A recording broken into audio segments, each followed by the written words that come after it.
Neste ano de 2022, o Congresso deve voltar a analisar as reformas que não foram realizadas em 2021, como a tributária e a administrativa.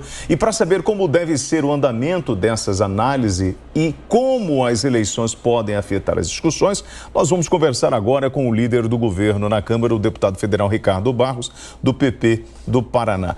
Ricardo, prazer receber o senhor aqui no Jornal da Manhã. O meu questionamento é muito simples, porque o que nós observamos na última semana do ano, a caneta do presidente funcionou muito. Vários vetos, sanções, nós tivemos Auxílio Brasil, Alimenta Brasil, nós tivemos aí IPI, enfim.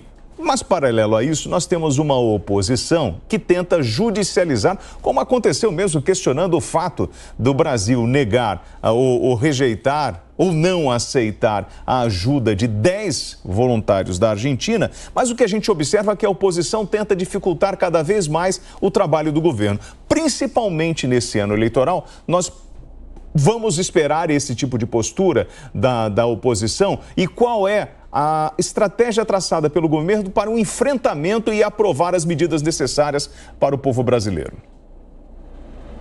Bem, este ano eleitoral, o ambiente para reformas não é favorável. Nós tivemos na votação da PEC dos precatórios uma visão muito clara disso. O Podemos e o PDT votaram a favor do texto do Auxílio Brasil, logo na primeira votação, no primeiro turno, e votaram contra no segundo turno, porque os seus presidenciáveis acharam que o Auxílio Brasil poderia favorecer ao presidente Bolsonaro.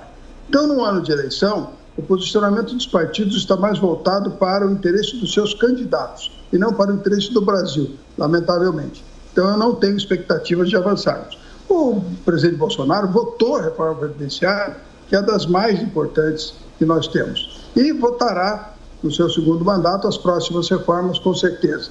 Este ano não me parece adequado para a discussão de reformas, porque precisamos de 3/5 dos votos, 308 votos na Câmara, em 2 turnos para passar as matérias, e a eleição vai influenciar o posicionamento dos partidos.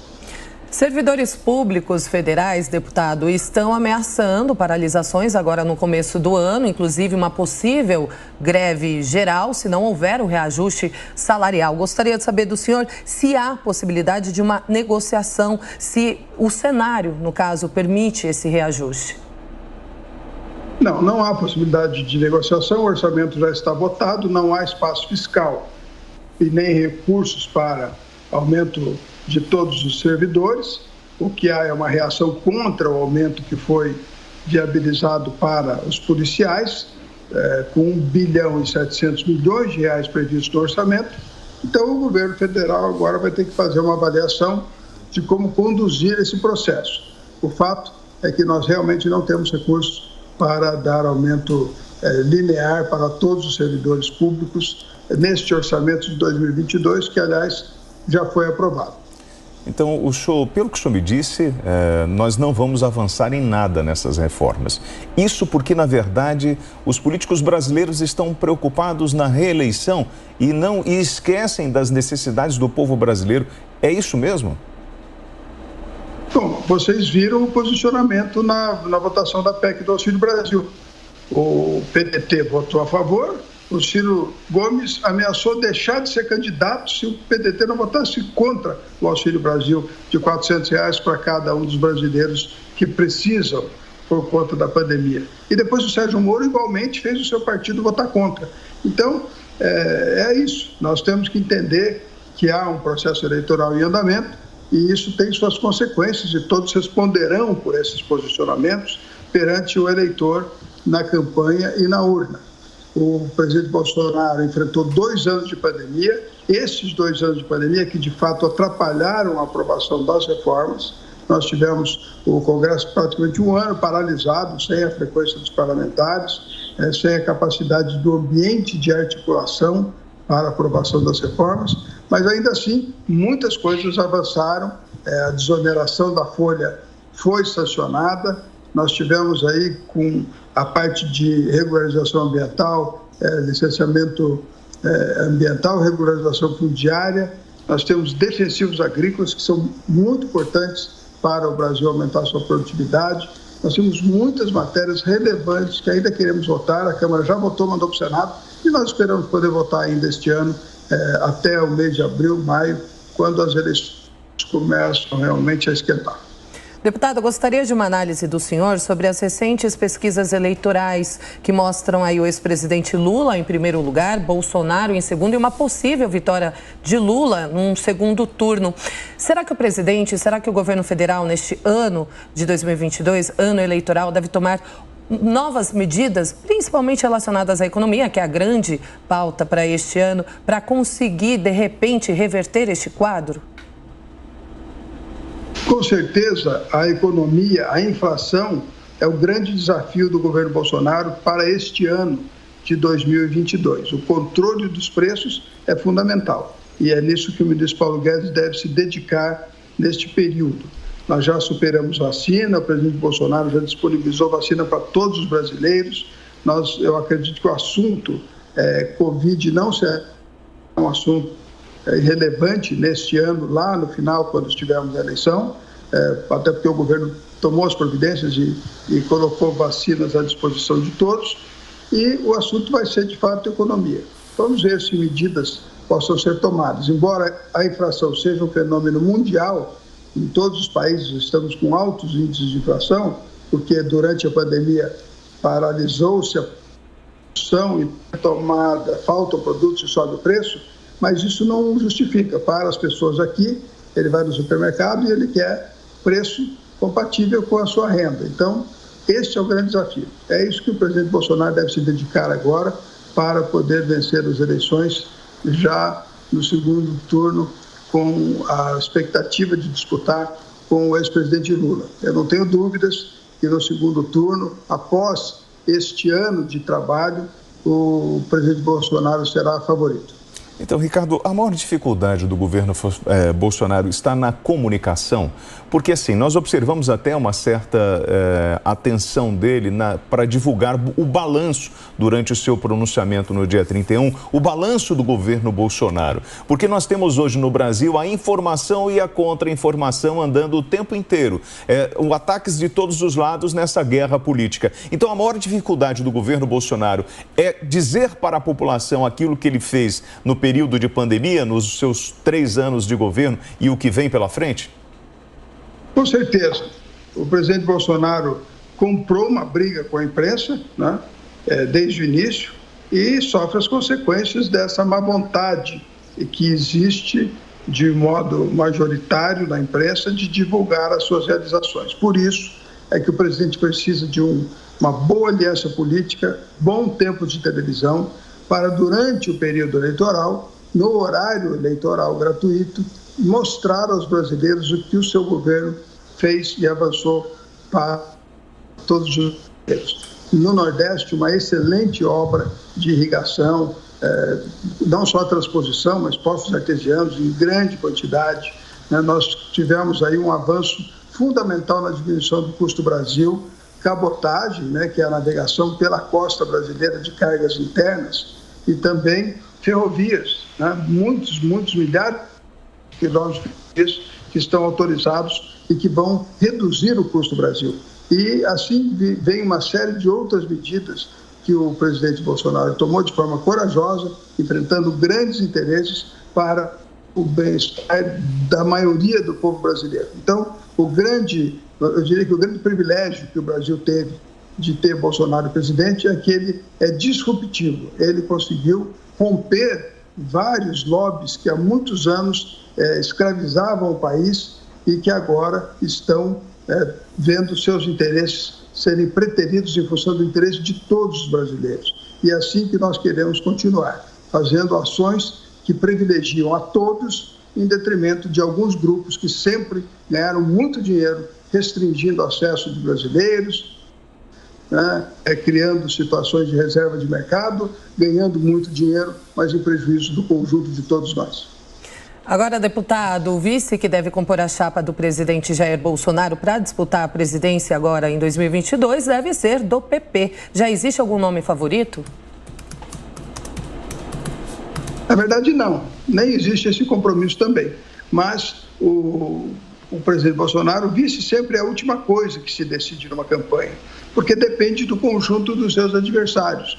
O vice pode ser de um estado onde o seu adversário principal esteja muito forte, pode ser uma mulher, pode ser um negro, pode ser um nordestino, pode ser uma... tem várias possibilidades para completar a chapa de modo a ganhar espaço num determinado público e neutralizar o adversário nesse mesmo público.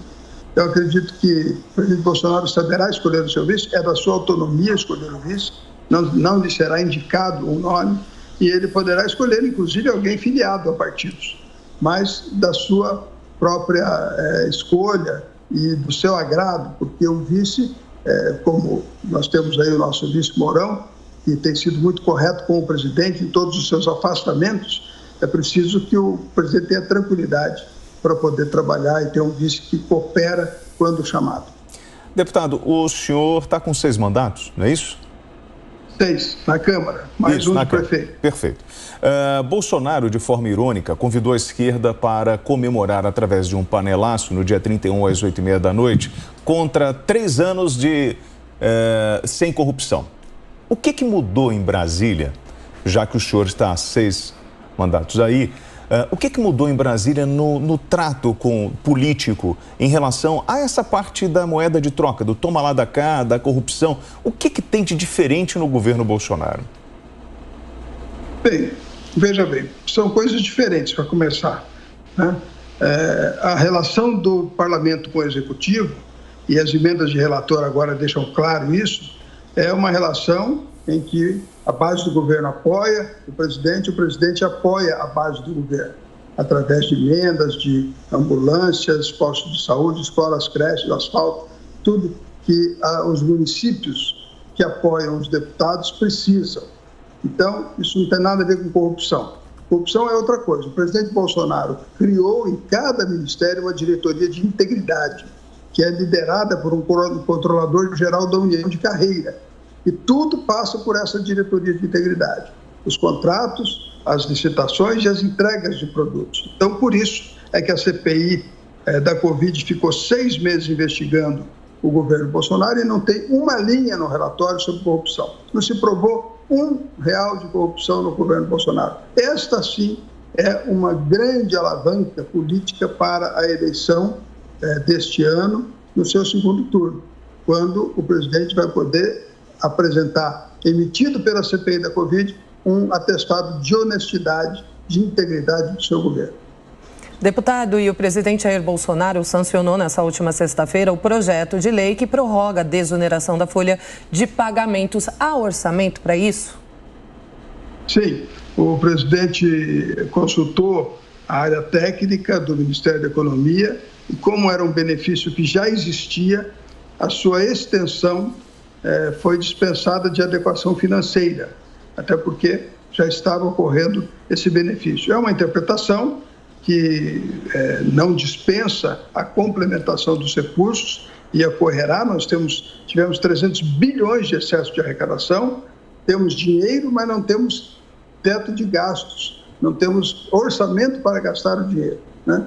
Então, haverá o ajuste dessa parte. O presidente realmente ficou comprometido com a desoneração da folha, com a geração e manutenção de empregos nos setores que mais empregam, muito importante, porque aí, infelizmente, para nós, né, a crise da Covid ainda não acabou, ela já está no final, mas não acabou, e ainda afeta a capacidade de brasileiros de conseguir ganhar o seu sustento. Deputado, o senhor consegue me explicar por que Lula aparece ganhando em todos os cenários do presidente Jair Bolsonaro, levando em consideração todo o histórico de corrupção do PT e a sua fala mostrando que Bolsonaro criou mecanismos de controle, ou seja, eu até deixo alguém administrar o ministério, mas tenho sempre desculpa a expressão, um cão de guarda verificando os gastos. Por que a população acaba favorecendo ou aparece nas pesquisas votando em Lula? Infelizmente, a Lava Jato, por abusos ocorridos, acabou criando este ambiente de que o presidente Lula foi injustiçado e que as suas condenações foram anuladas, e de fato foram, né? Então, nós precisamos agora que a população tenha mais informações para entender com clareza o quadro que se apresenta. Mas eu não tenho dúvida que o ativismo político da Lava Jato foi fundamental e é o essencial instrumento para esta confusão política que está estabelecida no Brasil hoje. Por conta de uma busca de ser justiceiro e não de fazer justiça, e agora nós tivemos aí tantas decisões sendo anuladas porque foram construídas ilegalmente, em desacordo com a nossa legislação, e terão que ser refeitas no segundo momento, e muitas vezes, nesse segundo momento, os crimes já estarão prescritos. Mas o fato é que, sim, nós fomos vítimas de um ativismo político do Judiciário, que continua, aliás, o Judiciário continua assumindo prerrogativas que são exclusivas do Executivo e exclusivas do Legislativo, a instalação da CPI da Covid, decisão do Supremo Tribunal Federal, a suspensão da execução do orçamento, decisão do Supremo Tribunal Federal. Então, eles continuam avançando nas prerrogativas do Executivo, do Legislativo, e, com isso, causam toda essa confusão e as pessoas estão precisando ser esclarecidas do que de fato aconteceu. Eu não tenho dúvidas de que este assunto será um assunto relevante na campanha eleitoral e que durante o período eleitoral as coisas poderão se esclarecer. De qualquer forma, esse é o desafio, este é a nossa tarefa como apoiadores do presidente Bolsonaro, de levar a mensagem, de esclarecer os fatos e de deixar a população bem informada sobre o que é fato e o que é fake, o que foi uma ação efetiva de combate à corrupção e o que foi uma cena para tornar todos os políticos, na opinião pública, carimbados como pessoas desonestas. Para quê? Para que o status quo do Brasil fosse destituído, para que os promotores e juízes viessem ocupar o nosso lugar. E está aí a candidatura do Deltan, está aí a candidatura do Moro, está aí a candidatura do Janot, para provar que isso era um plano. E eles estabeleceram o seu plano e implementaram o seu plano. Vamos ver como a população reage. Nos microfones da Jovem Pan, o líder do governo na Câmara, deputado federal Ricardo Barros, do PP do Paraná. Obrigado pela sua participação e pela clareza nas respostas. Tenha um bom domingo. Bom ano para todos. Obrigado. Vamos ganhar.